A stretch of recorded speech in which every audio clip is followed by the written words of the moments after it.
भगवान ने पांचजन्य नामक अपना शंख बजाया। जब भीष्म पिता ने अपना शंख बजा दिया और भीष्म पिता का शंख बजाने पर दुर्योधन के मन में थोड़ा उत्साह जागा, धैर्य जागा, तब भगवान श्री कृष्ण ने अपना शंख बजाया और भगवान श्री कृष्ण के पांचजन्य शंख बजाने के बाद अर्जुन ने अपना शंख बजाया, देवदत्त, और अर्जुन के बाद युधिष्ठिर महाराज ने और फिर भीम ने, नकुल ने, सहदेव ने, सभी ने अपने अपने शंख बजाए। इस प्रकार से उनके शंख बजाने पर सारी सेना के अंदर उत्साह का संचार हो गया। जय श्री जगन्नाथ बलदेव सुभद्रा माता की। उनके शंख बजाने पर, क्योंकि उनका शंख कितना जैसे भीम का शंख भयानक ध्वनि करने वाला था और भगवान श्री कृष्ण का ये शंख पांचजन्य सिंह के समान गर्जना करने वालों का, रोअर ऑफ ए लायन, तो सारी सेना का मनोबल इतना बड़ा। इसके कारण युधिष्ठिर के पास अनंत विजय नामक, भीम के पौंड्रक नामक, नकुल के सुघोष और सहदेव के मणिपुष्पक शंख बजाए। इस पांचजन्य के बारे में शास्त्र में अलग अलग उपाख्यान आते हैं, कथा आती है। ऐसा भी वर्णन है कि पांचजन्य जब देवता और दानव, असुर, देवासुर मिल करके समुद्र का मंथन कर रहे थे, भगवान पुल के ऊपर उस मेरु पर्वत को रख करके समुद्र मंथन कर रहे थे, तो उस समय समुद्र मंथन के समय जब 14 रत्न प्राप्त हुए, उसमें छठा रत्न ये पांचजन्य था जो भगवान यहाँ पर बजा देते। साथ ही साथ इस बात का भी वर्णन है कि जब भगवान श्री कृष्ण और बलराम की शिक्षा पूरी हो गई सांदीपनि मुनि के आश्रम में, तो आश्रम में शिक्षा पूरी होने के बाद में दोनों अपने गुरु को गुरु दक्षिणा देना चाहते और उन्होंने पूछा सांदीपनि मुनि को, हम क्या गुरु दक्षिणा दे आपको? तब सांदीपनि मुनि ने बताया कि मेरे पुत्र की मृत्यु हो गई समुद्र में डूब करके, वे भी आप देना चाहते हो तो मेरे पुत्र को लेकर क्या, ब्रिंग माई सन बैक। तो अब गुरु की आज्ञा, ये गुरु दक्षिणा है। तो कृष्ण बलराम गए और वो समुद्र में भी पहुंचे और उस समुद्र में इन्होंने वहां पर देखा कि वास्तविक रूप से उस बालक को, उनके पुत्र को एक राक्षस पकड़ के ले गया। जो राक्षस लेके गया था वो राक्षस एक समुद्र के अंदर बैठा हुआ था, आराम परमात्मा। भगवान श्री कृष्ण ने उस राक्षस को ललकारा और वो समुद्र में प्रवेश किए। अंदर जाकर के उन्होंने उस राक्षस को ललकारा, राक्षस बाहर आया युद्ध करने के लिए। तब भगवान ने उस राक्षस का वध कर दिया, उसकी हत्या कर दी। और अब वे, और वहां पर उनको मालूम पड़ा कि वो पुत्र वहां पर नहीं है, पुत्र की मृत्यु हो गई थी, तो वो यमलोक में है। फिर वहां से वो यमलोक गए और यमलोक जाकर के उन्होंने इस शंख को बजाया जो पांचजन्य वहां पर उनको मिला, जिसमें वो असुर बैठा हुआ था। तो बजाने पर सारा यमपुरी, यमलोक भी कांपने लगा और तुरंत यमदेव बाहर दौड़ते हुए आए। उन्होंने माफी मांगी और ला करके उस पुत्र को प्रस्तुत किया। देखिए ये तब भगवान श्री कृष्ण उस पुत्र को लेकर के आए सांदीपनि मुनि के पास, और वो पांचजन्य भी लेके आए जो वहां मिला था। दोनों चीजें उन्होंने सांदीपनि मुनि को सुपुर्द की, सौंपी। ये आपकी भेंट है। तो सांदीपनि मुनि इतना रख के गुजरे, तो इस पांचजन्य से कोई मतलब नहीं, ये आप ही रखो। और वो अपने पुत्र को पा करके बड़े प्रसन्न हुए। तो इस प्रकार से ये जो पांचजन्य है, ये विशेष शंख है पांच, जो भगवान को मिला। और इस शंख के बजाने से, क्योंकि ये बहुत ही भयानक गर्जना करता था और इसकी गर्जना सुन करके ही जो शत्रु पक्ष के सैनिक है उनका हृदय बैठने लगता था इसकी गर्जना सुन के। और भगवान के इस शंख बजाने के पश्चात अर्जुन ने अपना शंख बजाया, पांचों पांडवों ने अपने शंख बजाए। साथ ही भगवान को यहाँ पर ऋषिकेश कहा गया है, जैसा हम देखते हैं पांचजन्य ऋषिकेश। तो भगवान का जो नाम है ऋषिकेश, यह क्यों पड़ा, यह जानने की आवश्यकता है। ऋषिकेश, ऋषिया मतलब इंद्रिया, ऋषिकेश मतलब इंद्रियों के स्वामी। तो भगवान सभी इंद्रियों के स्वामी है। हम देखते हैं हम सबके हृदय में आत्मा है, इसलिए हम जीवित है। और चूंकि हम जीवित है, इसी आत्मा काम कर रहे हैं, हमारी इंद्रियां काम कर रही है, राइट। कोई मृत व्यक्ति की कोई इंद्री काम करती है क्या? ना हाथ, ना पाँव, ना आंख, ना कान, कोई काम नहीं कर। तो ये जो इंद्रियां काम कर रही हैं, ये आत्मा की उपस्थिति के कारण, और ये आत्मा भगवान का अंश है, राइट। ये आत्मा भगवान का अंश है। तो भगवान हमारे स्वामी हुए और साथ ही साथ भगवान हमारे इंद्रियों के भी स्वामी हो गए, वही हुए। तो इस प्रकार से हमारी सारी इंद्रियां भगवान की सेवक है, क्योंकि स्वयं हमारी आत्मा भी भगवान की सेवक है, ठीक है। तो सारी इंद्रियों के स्वामी है भगवान श्री कृष्ण। और जब तक कोई भी जीवात्मा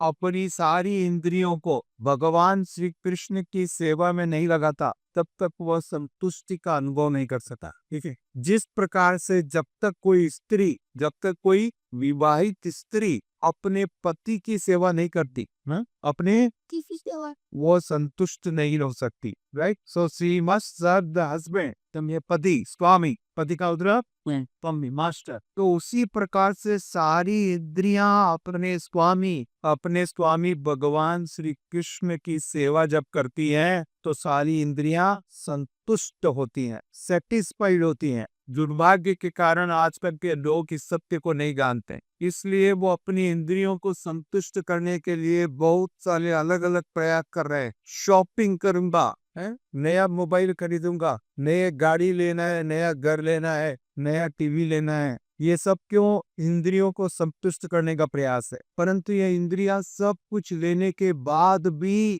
वैसी ही असंतुष्ट बनी रहती हैं, मृत्यु के आखिरी दिन तक असंतुष्ट रहती हैं। सच है कि नहीं? किसी भी व्यक्ति से पूछ लो जिसने एकदम नई लेटेस्ट ब्रांड की गाड़ी खरीदी है, टेस्ला की गाड़ी खरीदने के बाद भी 3 दिन बाद में फिर असंतुष्टि का अनुभव करता है। Is unsatisfied. ठीक है, ये हो गया तो क्या हुआ, मेरे पास मार्स में घर नहीं है, एलन मस्क अभी घर बेच रहे, पड़ोसी ने बुक कर दिया है। So there will be some और अदर रीजन फॉर अनसेटिस्फैक्शन। और आजकल लोगों के पास एक कारण नहीं, असंतुष्टि का हजारों कारण।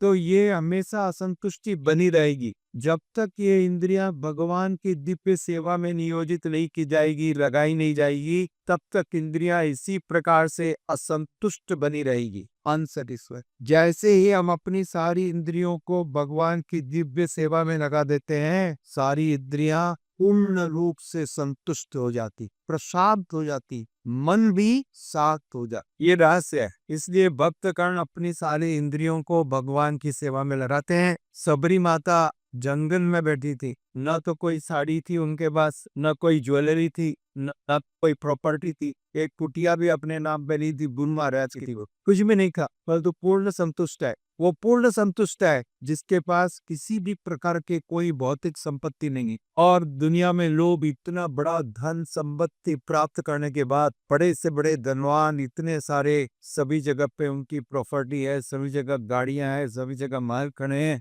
और उतने ही ज्यादा असंतुष्ट है, उतने ही ज्यादा असंतुष्ट। एक भिखारी तो कुछ रुपयों के लिए डिमांड करता है, वो 10 रुपये 20 रुपये के असंतुष्ट है, परंतु एक अरबपति खरबों के लिए डिमांड करता है। वो या प्रार्थना करता है तो क्या चाहता है, मेरे को 10 खरब रुपये और मिल जाए। तो आप बताइए कौन बड़ा भिखारी है, ये 10 रुपया मांगने वाला बड़ा भिखारी है, 10 खरब मांगने वाला बड़ा भिखारी? हाँ, वेरी गुड, ये बड़ा भिखारी है। हाँ, जो छोटा भिखारी है वो मंदिर के बाहर भीख मांगता है, और जो बड़ा भिखारी है मंदिर के अंदर भीख मांगता है। दोनों का अंदर है, राइट? एक बाहर मांग रहा है, एक अंदर मांग रहा है, दोनों ही मांग रहे हैं, दोनों ही है क्या? जोर से बोलिए, भिखारी है, दोनों भिखारी। भगवान एक स्वामी है। जब तक हमारी इंद्रियां भगवान की सेवा में नहीं लगाई जाएगी, असंतुष्टि बनी रहेगी। Unsatisfaction will always prevail. कोई इनको संतुष्ट नहीं करता है, क्योंकि ये इंद्रियां भगवान की सेवक है। कृष्ण हमारे इंद्रियों के पति ने,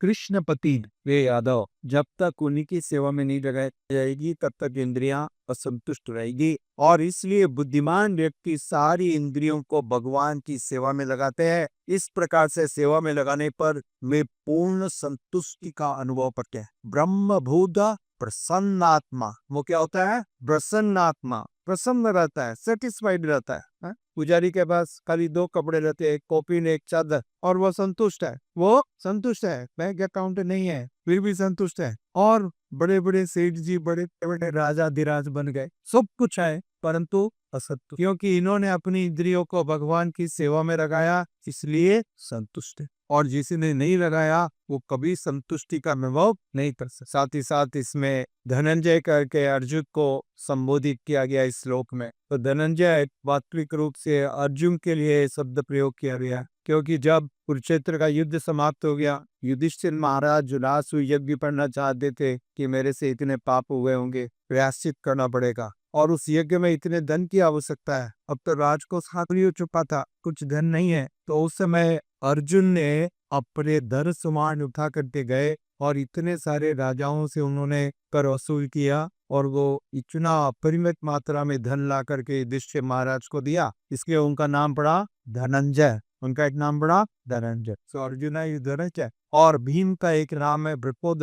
आप जानते हो जब वो घटना का वर्णन है जब 5 पांडव ये गांव में रहते थे और जिस घर पे इन्होंने आश्रय लिया था, एक दिन उनके उस घर की जो गृहिणी थी बहुत रो रही थी, विलाप कर रही थी। तो पूछा उन्होंने माता कुंती ने क्या बात है, तो उसने बताया कि इस गांव के बाहर एक राक्षस बैठा हुआ है, बकासुर। वो बकासुर जो है ऐसा उसके साथ संधि की गई है कि प्रत्येक घर से एक व्यक्ति उसके पास भेजा जाएगा बारी बारी से, और वो उस व्यक्ति को खा करके साथ अपनी भूख करेगा। तो आज मेरे बेटे का नंबर है, आज हमारे घर की बारी है, तो हमको अपने घर से भी एक व्यक्ति को भेजना पड़ेगा। क्लास के बाद मेरे पास और तो कोई है नहीं, मैं अकेली हूँ, मेरा बेटा है, तो मेरे को अपने प्रिय पुत्र को भेजना पड़ेगा उस राक्षस के पास, और वो राक्षस आ जाएगा, मेरे पुत्र की हत्या हो जाएगी। इसलिए वो स्त्री रो रही थी, वो गृहिणी रो रही थी, तो माता कुंती का हृदय पसीज गया। उन्होंने कहा ठीक है,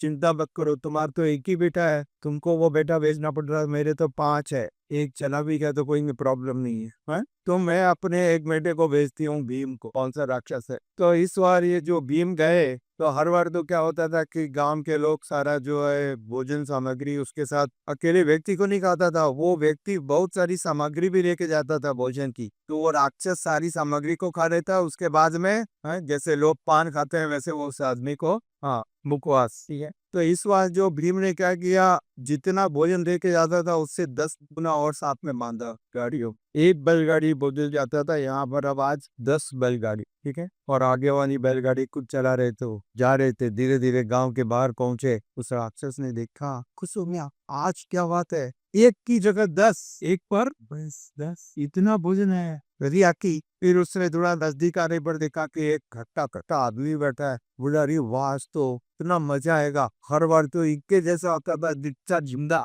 है, आज इससे और तगड़ा है। ठीक है, तो ये सब छोटे मिनिएचर हैं उनके, समझ गया। तो बहुत खुश हो गया, तो नजदीक आई, तो उसने थोड़ा रौब जमाने के लिए कहा कि इतनी देर क्यों हो गई। भीम ने कहा इतनी गाड़ियां ला रहा था ना, अब तो एक गाड़ी आती है आपके पास। ठीक है कोई बात नहीं, तो अब मैं खाऊंगा। तो भीम ने कहा तुम ना खाओगे, मैं खाऊंगा, भूख मेरे को लग रही है। उसको बड़ा गुस्सा आया, ये क्या, नहीं मैं तो सबको बाद में खाता हूँ, तुमको पहले खाना पड़ेगा, समझ के। वो तो तैयार नहीं था इस बात के लिए, उसने सोचा भी नहीं। तो उसने भोजन करने के लिए कहा कि बच्ची का अब तो पहले इसी को खाना पड़ेगा, क्योंकि तो मेरा चुनौती दे रहा है, मेरे भोजन को खुद ही खा जाएगा। और भीम ने उनको एक हाथ से पकड़ा और वो उनके सामने ही एक एक गाड़ी को खत्म करने लगे। उसको और गुस्सा आने लगा, अरे ये क्या, इतना वो बहुत दुष्ट है, अभी सबक सिखाता हूँ। उसने भीम पर पूरी शक्ति से आक्रमण किया। भीम इतने शक्तिशाली के उन्होंने बड़ी सरलता के साथ उनका वध कर दिया, उसकी हत्या कर दी। तो इस प्रकार से भीम का नाम है द्रुपद। उसकी हत्या करके वो 10 गाड़ियों पे जितना भोजन था अकेले भीम ले बैठ करके वहीं पर ब्रेकफास्ट किया। लंच नहीं था, वो क्या था, हाँ आप ही वेट कर रहे हैं ना ब्रेकफास्ट के लिए। तो भीम जी ने ब्रेकफास्ट किया और फिर आराम से गाड़ी चलाते हुए आए। सारे गांव वाले आश्चर्य पड़, माता एकदम कैसे क्या हुआ। मैं बता रहा है कि ठीक है, आप चिंता मत कीजिए, आप किसी को अपने बेटे को भेजने की जरूरत नहीं पड़े। तो इस प्रकार से भीम अति मानवीय कार्य करते, सुपर ह्यूमन फॉर्म। तो इनका वर्णन यहाँ पर आता है इस श्लोक में, 15वें श्लोक में। पांचजन्य ऋषिकेशु, तो भगवान ने पांचजन्य शंख को बजाया, उनका नाम ऋषिकेश है, अर्जुन धनंजय है और भीम भृकुवोदक। तो इस चैनल पर आप रेगुलर बने रहिए। कल फिर अगले श्लोक के बारे में चर्चा सुनने के लिए, और पहले के श्लोकों के बारे में यदि आप जानना चाहते हो तो इसी चैनल पर आप पहले स्क्रॉल कीजिए, आपको पूर्व श्लोकों के बारे में भी टीका मिल जाएगी। धन्यवाद। हरे कृष्ण। श्रील प्रभुपाद की जय।